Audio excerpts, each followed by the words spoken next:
Namaku Nur Aisyah binti Zakaria. Usia 24 tahun. Dilahirkan di Johor Bahru, Malaysia.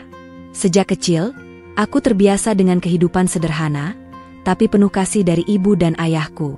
Selepas SPM, aku tidak lanjut kuliah karena kami tidak punya cukup biaya.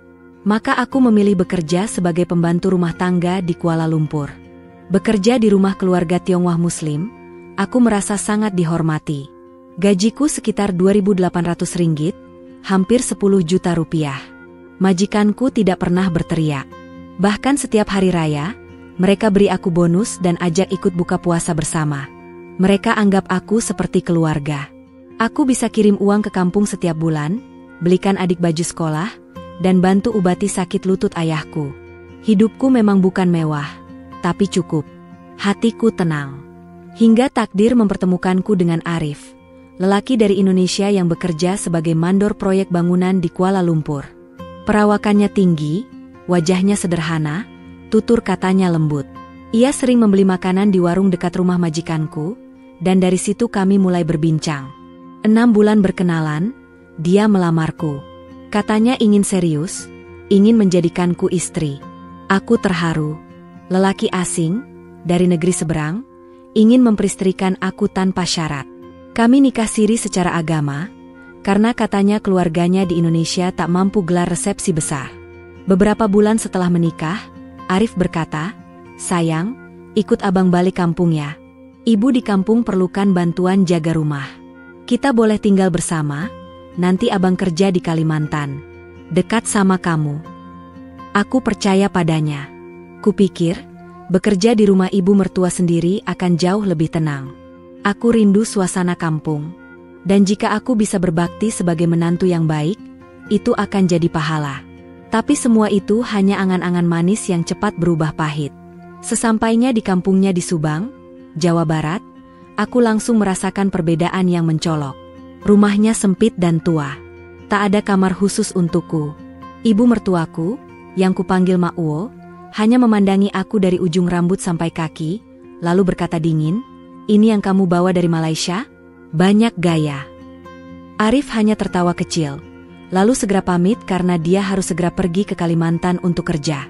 Katanya hanya 2 minggu. Tapi 2 minggu itu menjadi 2 bulan, dan kemudian tanpa kabar. Aku dibiarkan sendiri di rumah itu. Tapi bukan hanya jadi menantu. Aku dijadikan pembantu tanpa gaji tetap. Setiap hari aku harus bangun pukul 4 pagi. Menanak nasi untuk 2 keluarga besar yang tinggal di satu rumah. Aku harus menyapu halaman, mencuci baju dengan tangan, memasak, menyuapi anak-anak saudara iparku, dan mencuci piring sampai malam. Aku hanya diberi uang 2 juta rupiah sebulan. Dan dari itu, masih dipotong untuk uang makan, katanya. Aku tak berani protes. Setiap kali aku salah sedikit saja, seperti lupa menyetrika jilbab Mak Uwo atau menumpahkan air, aku langsung dimaki, bahkan kadang dilempar sendok. "Kamu pikir ini Malaysia? Di sini bukan tempat orang manja," bentaknya suatu pagi. Aku mulai menyimpan luka di balik lengan bajuku. Luka lebam akibat cubitan keras, atau pukulan dari benda-benda kecil. Aku hanya bisa menangis diam-diam di kamar sempit yang mereka sediakan, lebih mirip gudang beralas tikar. Aku tak bisa menelepon ibuku di Johor, karena mereka menyita ponselku. Katanya, "Biar kamu fokus kerja, bukan sibuk main handphone." Dan suamiku, entah di mana, setiap kali aku tanya, keluarganya hanya bilang, "Sudah, jangan manja. Arif lagi kerja cari duit buat kamu." Tapi dalam hatiku aku tahu, dia telah meninggalkanku. Sama seperti harapan-harapanku yang dulu. Pernah satu malam, aku duduk sendirian di belakang rumah, memandang langit sambil menangis. Aku bicara dalam hati, "Ya Allah, aku datang ke negeri ini karena cinta. Tapi kenapa cinta justru membinasakanku? Aku rindu Malaysia, rindu majikanku yang dulu, rindu rasa dihargai sebagai manusia. Di sini, aku hanya dianggap barang. Tapi aku tak bisa pulang. Tak ada paspor di tanganku. Tak ada uang untuk tiket. Bahkan untuk sekadar beli pembalut wanita pun, aku harus minta ke Mak Uwo dengan nada memelas. Hari-hariku berubah menjadi hitam putih. Tak ada warna, hanya ada keringat, air mata, dan rasa sakit yang kupendam. Hingga suatu hari, semuanya berubah. Mak Wo mengajakku ikut ke Bandung. Katanya ingin belanja ke mall besar. Aku disuruh ikut membawa tas dan menjaga anak kecil. Meskipun tubuhku lelah, aku tak bisa menolak. Karena jika aku tinggal di rumah, bisa jadi mereka curiga aku akan melarikan diri. Kami berangkat pagi, naik angkot dan bus. Sampai di mall besar, aku terpukau melihat keramaian dan lampu-lampu terang. Sudah lama aku tak melihat dunia luar seperti ini. Tapi tubuhku lemah. Aku hanya berdiri memegangi tas besar berisi belanjaan, sambil menahan tangis karena kakiku nyeri sekali. Setelah belanja cukup banyak, Mak Wo bilang ingin ke toilet. Aku ikut masuk ke toilet wanita, membawa barang-barang di tangan. Dan di sanalah, aku bertemu dengan seseorang yang akan mengubah takdirku. Toilet mall yang bersih dan beraroma harum itu seperti dunia lain bagiku.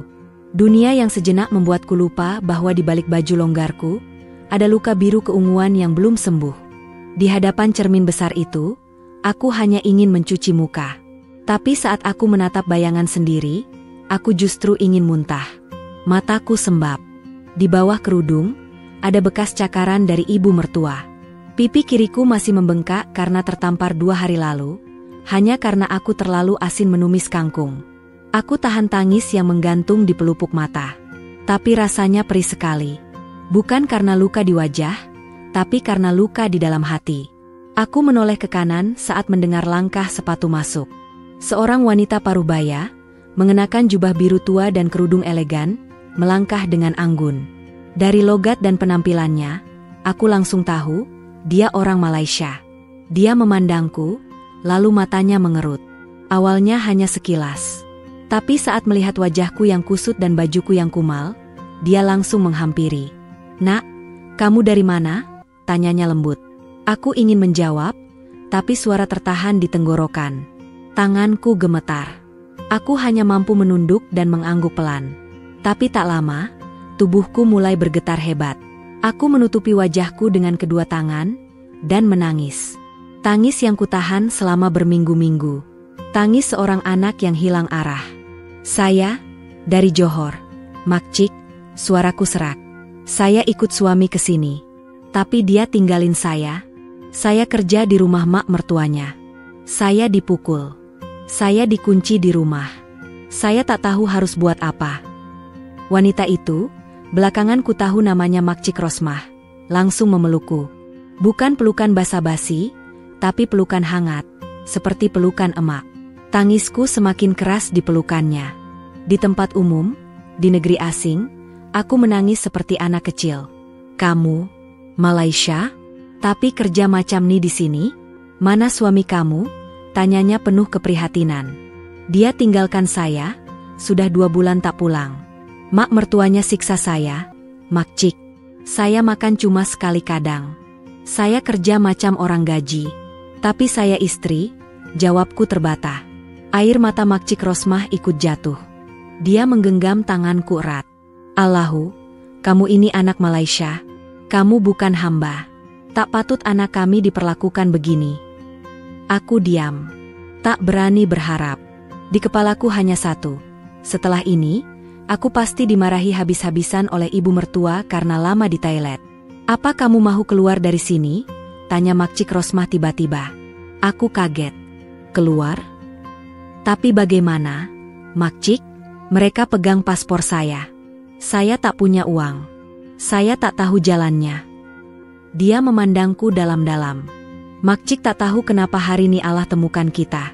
Tapi kalau kamu mahu, Makcik boleh bantu. Kamu ikut Makcik malam ni.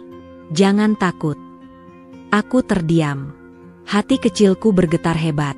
Seperti suara dari langit menjawab doaku selama ini. Tapi aku ragu. Kalau mereka cari saya?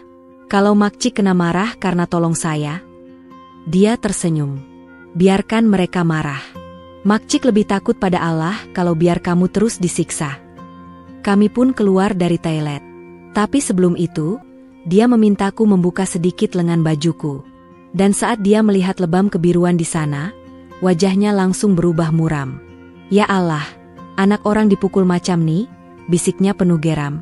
Kami berjalan menuju ibu mertuaku yang sedang duduk di bangku dekat eskalator. Dari jauh sudah kelihatan wajahnya yang sinis. Tapi Makcik Rosmah melangkah tanpa gentar. Aku berjalan setengah bersembunyi di belakang. "Assalamualaikum," ucap Makcik Rosmah dingin. "Waalaikumsalam. Siapa ya?" tanya ibu mertuaku. "Saya dari Malaysia. Anak kamu nih istri sah, rakyat Malaysia. Dan saya lihat dengan mata kepala sendiri, dia penuh luka. Saya nak bawa dia pulang." "Hah? Bawa dia? Kamu siapa nak ambil anak saya?" bentaknya keras, membuat orang-orang menoleh. "Bukan kamu yang lahirkan dia. Dia anak Malaysia. Dan saya tak akan biarkan dia disiksa macam binatang. Kalau kamu mahu, kita jumpa polis sekarang," balas Makcik Rosmah dengan suara tajam. Ibu mertuaku terdiam sejenak. Mulutnya bergerak-gerak, tapi tak ada kata keluar. Akhirnya dia buang muka dan meludah ke tanah. "Bawa sajalah. Dasar perempuan tak tahu diri," katanya sambil berdiri dan berjalan menjauh. Aku berdiri terpaku. Tak percaya. Semua terjadi begitu cepat. Makcik Rosmah menggandeng tanganku. "Jangan pandang ke belakang, nak. Hari ini, kamu bukan lagi pembantu, kamu anak Makcik sekarang." Aku menangis lagi, tapi kali ini bukan karena takut, tapi karena merasa Allah masih sayang padaku. Dan Makcik Rosmah adalah jawaban dari semua doa dan sujud panjangku. Malam itu, aku tidur di hotel berbintang, di ranjang empuk, dengan selimut bersih dan bantal wangi. Untuk pertama kalinya dalam bulan-bulan terakhir, aku bisa tertidur dengan damai. Tidak lagi ada teriakan. Tidak lagi ada tamparan. Hanya suara adzan Isya dari kejauhan, dan bisikan doa syukur dari dalam hati. Aku tak tahu bagaimana cara membalas kebaikan Makcik Rosmah. Wanita parubaya itu benar-benar datang seperti malaikat. Ia tak hanya menyelamatkanku dari rumah penuh penderitaan, tapi juga memberiku cahaya harapan yang sempat mati. Setelah keluar dari mall, kami naik taksi menuju hotel tempatnya menginap. Selama di perjalanan, aku terus menunduk, antara malu dan takut. Tubuhku masih gemetar, jantungku berdebar kencang. Tapi tangan Makcik Rosmah tak pernah lepas menggenggam jemariku. Hangat, seperti tangan ibuku sendiri di Johor. Sesampainya di kamar hotel, ia langsung menyuruhku mandi dan mengganti baju. Diberikannya padaku sehelai kaftan lembut berwarna pastel dan jilbab bersih. Air hangat dari shower menyentuh tubuhku, seakan mencuci semua luka yang tak kasat mata. Aku menangis di dalam kamar mandi, lama sekali. Entah berapa liter air mata yang jatuh, bukan karena kesedihan semata, tapi karena kelegaan yang tak bisa dijelaskan. Malam itu, kami makan malam di kamar hotel. Satu meja kecil dipenuhi makanan yang dulu hanya bisa kulihat dari balik kaca restoran. Ayam masak merah, sup sayur, dan segelas teh tarik. Tapi aku tak makan banyak. Tenggorokanku terasa sempit. "Nak, kamu harus makan. Kamu perlu tenaga. Esok kita pulang ke Malaysia ya," kata Makcik Rosmah sambil menyendokkan nasi ke piringku. Aku memandangnya tak percaya. "Mak, Makcik serius nak bawa saya balik?" Dia menatapku dengan mata berkaca. "Sungguh, nak, esok Makcik ada penerbangan ke KL. Kamu ikut Makcik. Paspor kamu hilang? Tak apa. Makcik punya kenalan di KBRI. Kita bisa urus." Aku menunduk dan menangis lagi. Tak pernah aku menyangka akan bertemu orang sebaik ini di tempat yang tak terduga. Aku bahkan tak tahu bagaimana cara membalasnya. Malam itu, aku tidur di ranjang empuk dengan selimut wangi. Bantalnya dingin, tapi hatiku hangat. Satu hal yang tak pernah aku rasakan sejak tiba di rumah suamiku. Sebelum tidur, aku sempat menoleh ke arah Makcik Rosmah yang sudah lelap. Aku bisikan doa dalam hati, "Ya Allah, bahagiakanlah dia, sebagaimana dia bahagiakan aku hari ini." Keesokan paginya, kami menuju bandara. Di mobil, aku masih gugup. Takut tiba-tiba ada polisi mencariku, atau ibu mertua datang dengan amarah dan tuduhan. Tapi Makcik Rosmah menenangkan. "Tak perlu takut. Kamu tak salah. Yang salah adalah mereka yang menyiksamu. Allah sudah janjikan, orang yang sabar akan dapat ganjaran yang tak terduga." Sesampainya di bandara, Makcik Rosmah menggunakan paspornya dan menunjukkan surat dari KBRI cabang Bandung, Hasil urusan semalam yang ternyata dia atur diam-diam. Aku hanya bisa tertegun. Dalam diamnya, ternyata dia sudah memikirkan semuanya. Di pesawat, aku duduk di dekat jendela. Melihat awan, melihat langit yang terbentang luas. Hatiku seperti ikut terbang. Menuju kebebasan, menuju rumah, menuju harapan. Ketika pesawat mendarat di Kuala Lumpur International Airport, aku rasakan udara yang sangat berbeda. Ini tanah airku. Ini rumahku. Aku ingin sujud di lantai bandara. Setibanya di mobilnya, Makcik Rosmah berkata, "Kamu akan tinggal di rumah Makcik. Di Bangi. Rumah Makcik besar, dan kamu akan bantu-bantu di butik Makcik. Tapi kamu bukan orang gaji. Kamu anak Makcik. Kamu boleh belajar menjahit, kamu boleh ikut kelas agama, kamu boleh bangun hidup baru." Aku tak tahan. Aku peluk dia erat-erat. "Mak, saya tak tahu nak balas macam mana." Dia tersenyum dan menyentuh pipiku. Balas Makcik dengan jadi wanita kuat. Jangan biar sesiapa lagi pijak maruah kamu. Kamu anak perempuan yang Allah pelihara. Jangan lupakan itu. Di rumahnya, aku disambut seperti keluarga. Suaminya pun ramah. Anak-anaknya baik. Bahkan pembantu rumahnya pun memperlakukanku dengan hormat. Tak ada lagi suara bentakan, tak ada lagi makian, apalagi tamparan. Hari-hari berlalu. Aku mulai bantu di butik. Belajar menyusun barang, melayani pelanggan, bahkan menjahit dasar. Aku ikut kelas agama di masjid dekat rumah. Setiap malam aku bisa tidur tenang, tanpa takut terbangun karena mimpi buruk. Kadang, aku duduk di sudut kamar, memikirkan hidupku sebelumnya. Dan aku sadar, Allah memang uji aku dengan penderitaan, tapi akhirnya Dia beri aku sesuatu yang lebih indah, harga diri. Aku tak lagi menjadi wanita yang pasrah diinjak. Aku adalah Nur Aisyah binti Zakaria. Wanita Malaysia yang sedang bangkit, bukan karena dunia kasihan, tapi karena kasih Tuhan melalui tangan seorang makcik yang hatinya selembut surga. Dan satu hal yang tak akan pernah kulupakan, semuanya bermula dari air mata di toilet sebuah mall. Pagi pertama di rumah Makcik Rosmah terasa seperti mimpi yang terlalu indah untuk jadi kenyataan. Aku terbangun di kamar bernuansa lembut, dengan jendela besar yang menampilkan sinar mentari pagi. Dindingnya dipenuhi lukisan kaligrafi dan ayat-ayat Al-Quran. Udara sejuk dari AC menyapa wajahku, begitu berbeda dari kamar gelap dan pengap di rumah ibu mertua dulu, yang hanya beralaskan tikar sobek dan bau apek. Aku terduduk di ranjang, memandangi jari-jariku yang penuh bekas luka lama. Tapi hari ini, luka itu tak lagi terasa perih. Luka itu justru menjadi saksi bahwa aku masih hidup, dan Allah masih sayang padaku. "Dah bangun, sayang?" Terdengar suara lembut Makcik Rosmah dari luar. Ia masuk membawa sarapan di atas dulang. Bubur ayam hangat, segelas susu, dan sepotong roti bakar. Aku terpana. "Mak, tak perlu susah payah," ucapku lirih, nyaris menangis. Tapi beliau hanya tersenyum. "Mak tak susah. Ini nikmat. Dapat tengok kamu selamat dan boleh makan dengan tenang, itu rezeki besar buat Mak." Hari-hari berikutnya, aku mulai membantu di butik Makcik Rosmah. Butik kecil tapi elegan itu berada di kawasan Bangi, menjual pakaian muslimah, telekung, jubah, dan tudung. Banyak pelanggan datang karena tahu pelayanan di situ hangat dan penuh adab. Di sana, aku diajarkan untuk menghormati, tapi juga dihormati. Yang paling mengejutkanku adalah saat pertama kali gaji ditransfer ke rekeningku. Jumlahnya Rm3.000, setara dengan lebih dari 10 juta rupiah. Aku melihat angka itu dengan air mata mengalir. Karena saat di Indonesia, aku hanya menerima 2 juta rupiah, itu pun sering dipotong, dan disertai makian. "Apa kamu rasa kamu tak layak dapat gaji macam ni?" tanya Makcik Rosmah saat melihatku termenung. Aku mengangguk pelan. Saya cuma kerja bantu-bantu." Beliau mendekat, memegang tanganku, dan berkata tegas, "Dengar sini, Aisyah. Kamu bukan hamba. Kamu bukan orang yang patut dibayar murah, hanya karena kamu perempuan.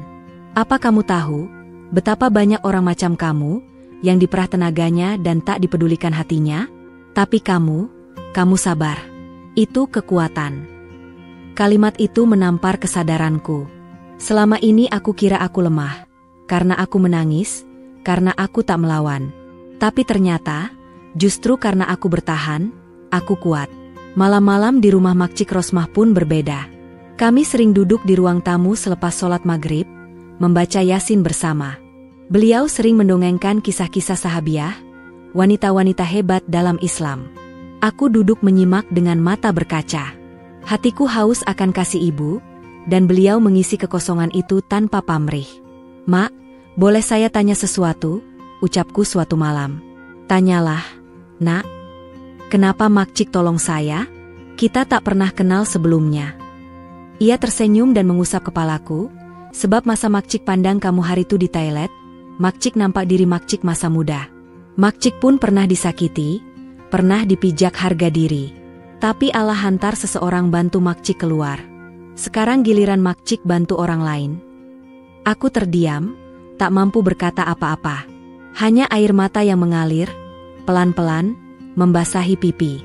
Suatu hari, saat aku sedang menyusun stok barang di butik, seorang pelanggan bertanya padaku, "Awak orang sini ke?" Saya tengok logat awak macam dari Johor. Aku tersenyum dan mengangguk. Asalnya Johor, tapi pernah kerja sekejap di luar negara. Dia memandangku kagum. "Wah, hebatnya. Semoga terus berjaya ya." Kata-kata sederhana itu membuatku termenung setelah pelanggan itu pergi. Selama ini, tak pernah ada yang menganggapku berjaya atau bahkan berharga. Di rumah mertua, aku hanya dianggap beban. Tapi di sini, orang-orang memperlakukanku seolah aku setara. Aku mulai melihat diriku dari sudut pandang yang berbeda, bahwa aku memang layak untuk dihargai. Tak lama setelah itu, Makcik Rosmah memberiku kejutan besar. "Aisyah, Makcik ada cadangan. Macam mana kalau tahun depan, kita buka cawangan butik di Johor, dan kamu yang uruskan?" Aku membelalakan mata. Tapi saya tak pandai berniaga, Mak." "Tak mengapa. Kita belajar sama-sama. Kamu anak yang jujur, amanah, dan penuh semangat. Itu lebih penting daripada sijil." Aku menangis lagi, tapi kali ini bukan karena sedih, bukan karena luka, melainkan karena harapan yang dulu telah mati, kini tumbuh kembali, bahkan jauh lebih besar dari sebelumnya. Beberapa minggu kemudian, aku ke KBRI di Kuala Lumpur untuk membuat laporan kehilangan paspor dan proses dokumen baru. Dalam surat pernyataanku, aku menulis semuanya, tentang kekerasan yang kualami, tentang suami yang menghilang, tentang ibu mertua yang menyiksaku. Petugas KBRI berkata, "Kamu beruntung bisa bertemu orang seperti Makcik Rosmah. Banyak yang tak seberuntung kamu. Tapi sekarang, kamu punya hak untuk hidup lebih baik." Dan aku sadar, benar, tak semua orang punya kesempatan kedua. Tapi aku mendapatkannya. Bukan karena aku lebih baik dari orang lain, tapi karena Allah memilihku untuk bertahan, agar aku bisa jadi saksi bahwa kebaikan masih ada, bahkan di tempat yang paling tak terduga. Kini, setiap kali aku bercermin, aku tak lagi melihat wajah yang pucat dan penuh luka. Yang kulihat adalah Nur Aisyah yang baru, lebih kuat, lebih yakin, dan lebih bersyukur. Dan setiap kali aku menyentuh hijabku, aku tak hanya melihatnya sebagai kain penutup kepala, tapi sebagai lambang harga diri yang tak boleh diinjak siapapun lagi. Matahari mulai menyelinap di balik bukit-bukit kecil di perbatasan. Udara masih lembab, namun tidak sedingin semalam. Fatimah duduk bersila di teras rumah kecil milik Puan Salmah, sambil memandangi Nurul yang sedang bermain bersama anak-anak lain. Tawa riang bocah-bocah itu bagaikan obat bagi hatinya yang selama ini tertutup rapat oleh trauma dan ketakutan. Nurul, anak yang dulu selalu gemetar saat disentuh siapapun, kini tertawa ketika digelitik teman-temannya. "Dia sudah makin kuat, alhamdulillah," ucap Puan Salmah pelan, meletakkan secangkir teh hangat di sisi Fatimah. Fatimah mengangguk. "Terima kasih, Puan. Saya tak tahu bagaimana hidup saya sekarang kalau tak dibantu oleh orang-orang di sini. Polisi, Tuan Azhar, dan Puan sendiri." Puan Salmah tersenyum, penuh keibuan. "Tak perlu ucapkan terima kasih, Fatimah. Malaysia ini bukan cuma negara, tapi juga rumah bagi siapapun yang datang dengan hati yang jujur." Di rumah itu, Fatimah telah tinggal hampir 2 bulan. Dengan bantuan dari Lembaga Perlindungan Perempuan dan Anak, ia dan Nurul diberi tempat tinggal sementara. Mereka juga sudah mengurus dokumen legal dengan pendampingan pihak berwenang. Proses itu tidak mudah, tapi mereka tidak pernah dibiarkan sendiri. Tuan Azhar, yang sejak awal menyelamatkan mereka dari sindikat perdagangan manusia, datang hampir setiap minggu untuk memantau kondisi Fatimah dan anaknya. Tidak dengan sikap formal seperti polisi, melainkan seperti seorang paman yang peduli. Ia kadang membawa buku bacaan untuk Nurul, atau makanan kegemaran Fatimah, nasi lemak dengan sambal tidak terlalu pedas. Fatimah perlahan mulai membuka diri. Ia belajar menjahit dari Puan Salmah dan ibu-ibu kampung lainnya. Dari hanya iseng-iseng memperbaiki baju anak-anak, kini ia mulai menerima pesanan kecil. Mereka menyemangatinya. "Kamu punya tangan halus. Jangan sia-siakan," kata mereka. Pada suatu sore, Nurul pulang dari taman kecil dekat surau dengan luka kecil di lutut. Ia jatuh saat berlari. Namun yang mengejutkan Fatimah adalah reaksinya. Nurul tidak menangis histeris seperti biasanya. Ia hanya meringis sedikit dan berkata, "Sakit sikit Umi. Tadi ada abang yang bantu tiupkan." Fatimah tertegun. Anaknya kini bisa menerima bantuan orang lain, bahkan anak lelaki, tanpa ketakutan berlebihan. Itu bukan hal kecil. Itu adalah bukti bahwa hati yang patah bisa disembuhkan dengan kasih sayang yang tulus. Suatu malam, setelah Nurul tertidur, Fatimah memberanikan diri menulis surat untuk seseorang yang tak pernah ia sangka akan ia tulis. Ibunya di Indonesia. Surat itu tidak panjang. Hanya berisi rasa rindu dan kabar bahwa ia baik-baik saja bersama Nurul. Ia tidak menulis tentang masa lalu, tentang luka yang belum sempat sembuh, atau tentang ayah tiri yang menghancurkan hidupnya. Ia hanya ingin ibunya tahu bahwa ia kini sedang belajar tersenyum lagi. Hari itu, ketika Tuan Azhar datang lagi, Fatimah memberikan surat itu. "Tolong, kalau bisa, kirimkan ini ke alamat lama saya. Mungkin ibu saya masih di sana. Saya cuma ingin dia tahu saya hidup." Tuan Azhar menerimanya dengan senyum tenang. "Insya Allah, akan saya bantu." Beberapa minggu berlalu. Kehidupan Fatimah semakin stabil. Ia mendapat surat resmi dari Jabatan Kebajikan Masyarakat bahwa ia dan Nurul diizinkan menetap sementara, dengan kemungkinan tetap jika kasusnya diproses di pengadilan. Pemerintah Malaysia, melalui program perlindungan korban perdagangan manusia, memberikan fasilitas pelatihan kerja untuknya. Fatimah memilih bidang menjahit. Pagi itu, Nurul mendapat kejutan kecil. Ia diterima masuk sekolah tadika yang dekat dari rumah. Dengan seragam kecil warna biru laut, ia tersenyum malu-malu di depan kamera HP milik Tuan Azhar. Fatimah menahan air mata. Bukan karena sedih, tapi karena untuk pertama kalinya, ia melihat masa depan. Puan Salmah memeluk bahunya. "Kamu sudah jauh melangkah, Fatimah. Jangan lihat ke belakang lagi." Fatimah mengangguk pelan. Di hatinya, hanya ada syukur yang tak terucap. Ketika hari berganti malam dan semua orang tidur, Fatimah berdiri di depan jendela. Langit malam Malaysia berbeda dengan langit malam di kampungnya dulu. Di sini, bintang-bintang tampak lebih dekat. Atau mungkin, karena hatinya tak lagi gelap seperti dulu. Ia memeluk Nurul yang terlelap. Dan di pelukannya, ia tahu satu hal pasti. Di negeri orang, ia menemukan pelukan yang menyembuhkan. Pelukan yang tak hanya hangat, tapi juga memberi harapan.